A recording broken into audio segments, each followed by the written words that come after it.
VKB Gladiator NXT EVO. Stick, very good. Base, okay. Software, kinda meh.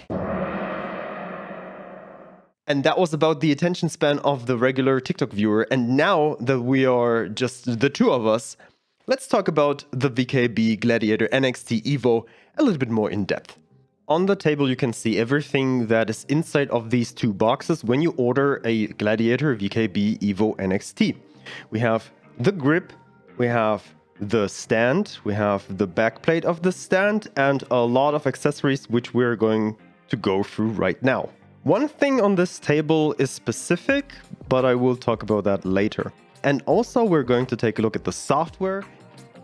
As a full disclaimer, VKB has sent me those sticks. They are not paying for anything, and they also didn't want me to do this video for you. Everything here I do on my own, and these are my own opinions. So the stick comes completely dismantled, so you have the stick itself, the hand grip, which you then will need to fit into your stand right here. As you can see, you also have a look into the stand, which is really nice. We're going to talk about that later on. And then a few of these accessories. A few of those we can talk about immediately. So this is the hand grip of the VKB Gladiator NXT EVO. This is the premium version. You can distinct the premium version right here. This is different. This is not in the standard version, I think. And also this one here is, I think, also not in the standard version. You got more buttons than you would think of. Like you have your standard firing button, but this is a two-staged button. So there's a second stage when you pull it completely through. This here is forward and backward. There is a pinky button. This one here is 8 directional and a press, so 9 directions if you want to. This is a simple button. This is a head, freely movable, D-pad, and buttons, of course, all of those. What you now can do if you want to, there is a replacement right here that changes this hat here, which you can just simply take off, and it changes this omnidirectional hat into a D-pad if you want to. There's everything inside. You just need to open the VKB. I will not do that right now, but you can see that it's like basically the replacement for that. Another thing you have is this pad here, your hand rest, that can be exchanged into something more bigger. So if you have a smaller hand, you can get a hand rest that is a little bit higher so that your hand rests in the perfect position. You could also completely remove this, though then you're losing this grip because underneath there is no grip. Let's talk about the stand next. The stand here is also disassembled. You have one axis right there. This here functions as a two-way button. Though I think you can also change this here into an axis if you want to. This is just like a mouse wheel. And then 3 buttons, which are very interesting when we talk about the software later. If you flip that entire thing, you see that you have complete access to the insides. And we're going to talk about the insides once we put the hand grip inside here, what we're going to do right now. Since I already assembled this one, I already know what to do. We have like this tool here that makes it a little bit easier to get the cable inside. You just put that on the cable that way, and then your cable is secured and you can put it inside. Just simply stick it through, push it a little bit. It will align itself, and once it's inside, you see, stick is on. You will have a few screws that you will need to put inside, and that will hold the grip in here. Good, once that's done, we're going to get the security tube off that, and then we have the loose cable. The loose cable does have a route to go through right here. Actually, it's easier to connect it first, right there. There you go. And then push it into its position. There you go. Everything's secured. Cable is connected. That way you can exchange those grips however you want to. These are interchangeable, as you saw, but while still keeping the base. Once you've done that, you have a lot of choices to customize your stick. There are these red markers here. These red markers are the screws that will change how much the bearing holds back that stick. Now you can test it if you like it. You actually like it, left and right. These two bearings These here, these two are for the y-axis, and this bearing here is for the x-axis. And I really want to lose them like way more.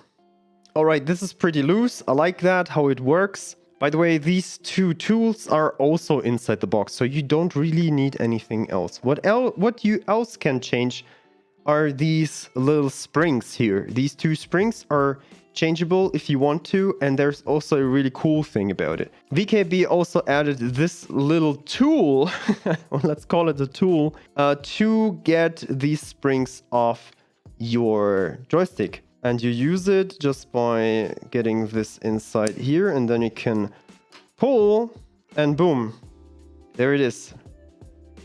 The spring is loose. What now happened, what I now did, and I will show you that later with the Omni Throttle too, because I also have the Omni Throttle, you now basically have a joystick that is functioning like a throttle. At the moment, the bearings are really loose, so that's why it doesn't really stay there. But as you see, this is really nice.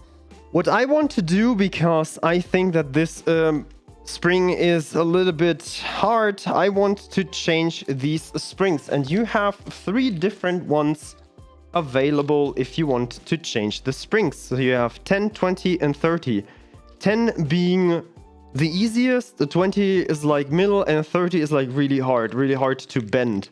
So I will use these springs because I want to have a butter smooth experience with that joystick. And you do have enough replacements, so even if one of those breaks, you still are able to use it because you will just get another one. And the tool helps again with assembling, and there we go, there it is. If your thingy here breaks, there is also a replacement. There is another one. So they thought about really durability and longevity for this stick. So whenever something breaks, you will get replacements, or you already have those replacements, which is really nice. What you could also do now, you not only have the possibility to get rid of those springs entirely and then have a completely free moving joystick if you want to. Not only that, but you can also, with a metal plate, you can put this metal plate inside right here, and then it would lock the x-axis movement, and you would only have the forward and backward movement. This would change the base into a complete throttle base, so only forward and backward, nothing else. If you prefer that, it's possible because you do have the tools for it. Okay, well, so far everything is being attached, everything is changed in here. I like it how it is, and now we can slap on the really heavy metal plate that is its stand. There you go. It fits really well in here so that it doesn't really go anywhere else. And 4 screws to screw that in, and we're ready to go. Okay, once that is done, you have a stick completely assembled. This is ready to go. Now, what I want to talk about is this thing here. This is a standard USB cable, USB A to USB B, but it's detachable. I mean, I'm using the Thrustmasters, right? But this thing here, just to put it inside and be connected, and when you want to remove the stick from your table, you just simply get the cable out and you can take away the joystick without the cable.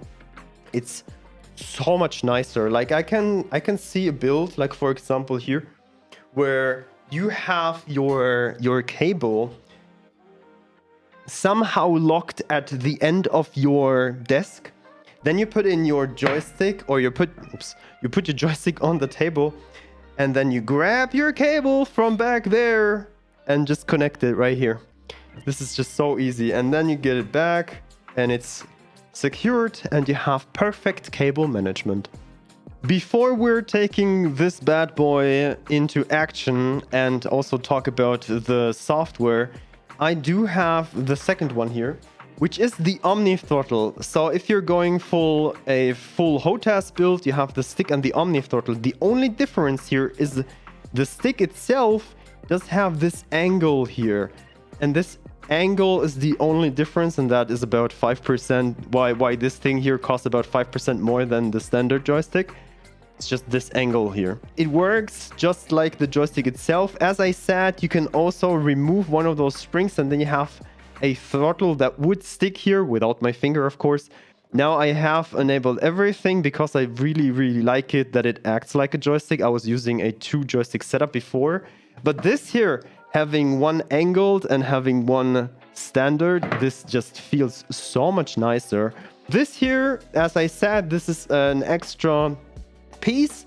This here is for this device as a replacement. If you want to have an Omni Throttle, but sometimes you want to have 2 of those sticks in the standard direction, you just simply exchange that here with the angle. This thing, I don't know, costs a few bucks. You exchange this here with the angle and you have another stick that you just simply put in here. So VKB did a lot of stuff to ensure that you can customize your experience the way you want to, and that's just fantastic. And now let's change places and talk about the software. If you remember the start, I said that the stick itself is fantastic. The button layout and everything is just great. Like, I can reach everything very easily, even with my hand, like even that button. The thing is, the stand was just okay because I run into some issue with exactly this. So the thing that I realized is that the leverage on this joystick is just too much on the sides. That happens to me from left and right. Not that much at the front, but as you see, it happens. If I go really crazy, it looks like that. I know this is extreme, but I'm like, even if I'm just, you know, even if I'm just going to the end, there is this slide going up. So you will need to drill it into something. Let's just take for a moment a look at my older stick, and that's the Thrustmaster T16000. How does that thing handle it? It also has got a little bit of this drag, but if I go crazy, like the same as with this one here,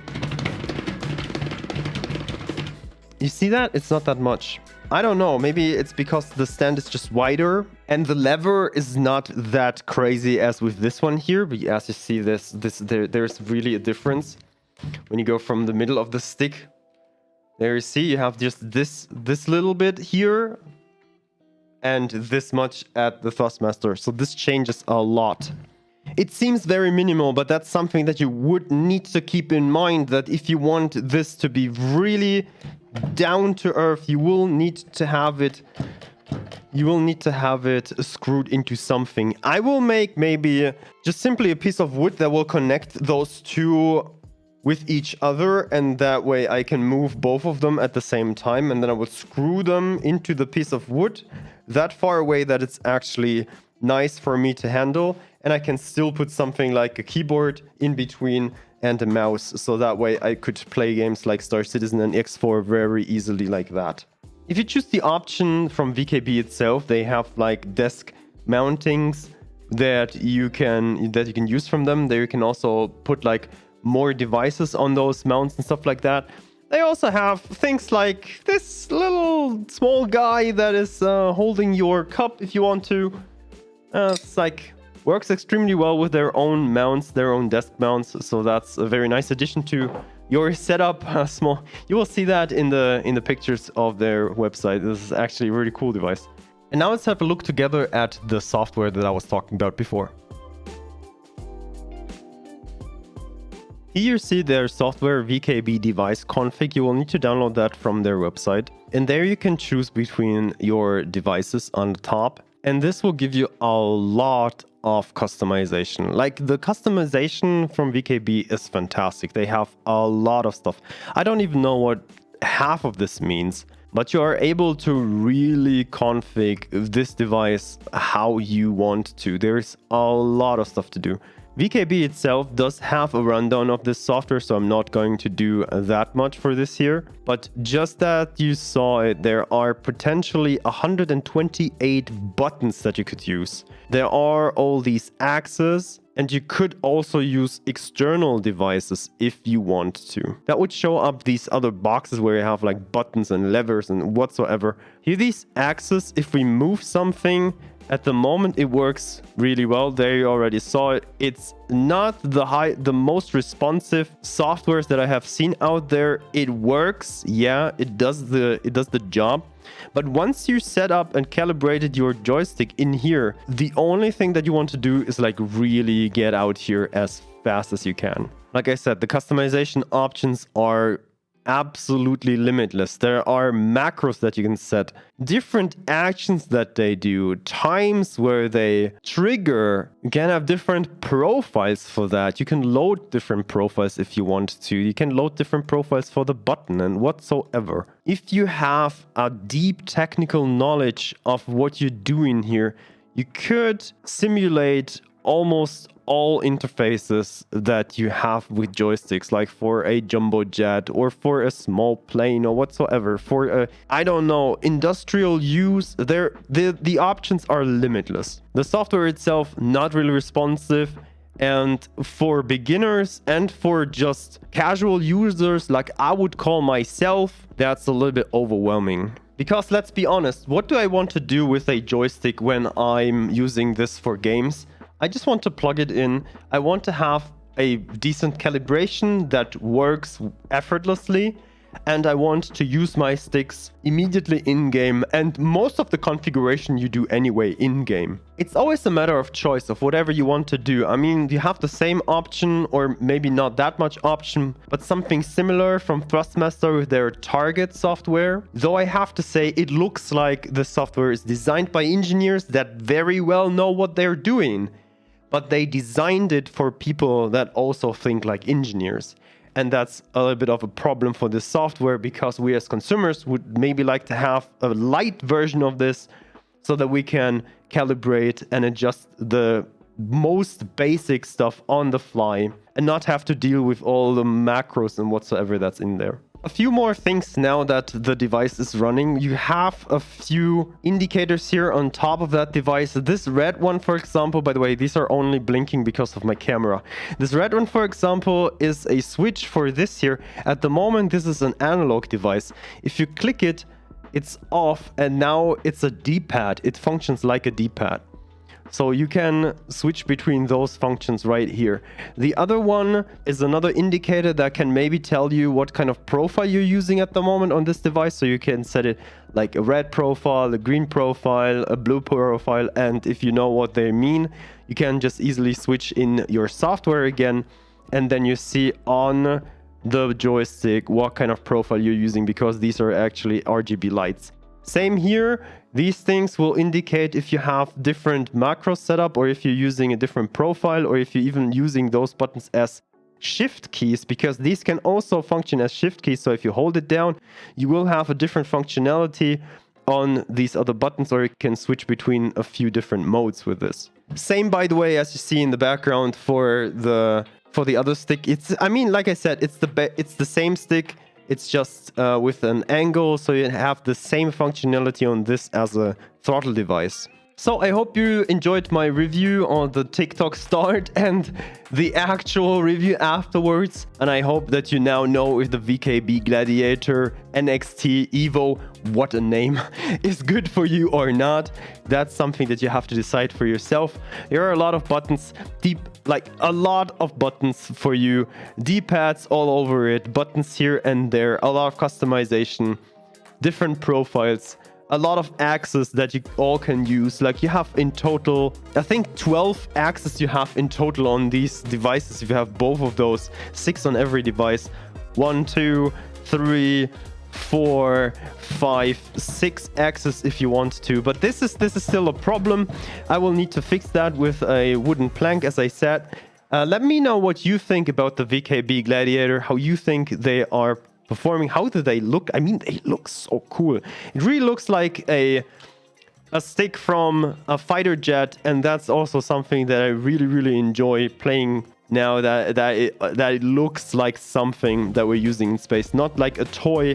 So thank you very much for watching. It was a pleasure, and see you in the next video.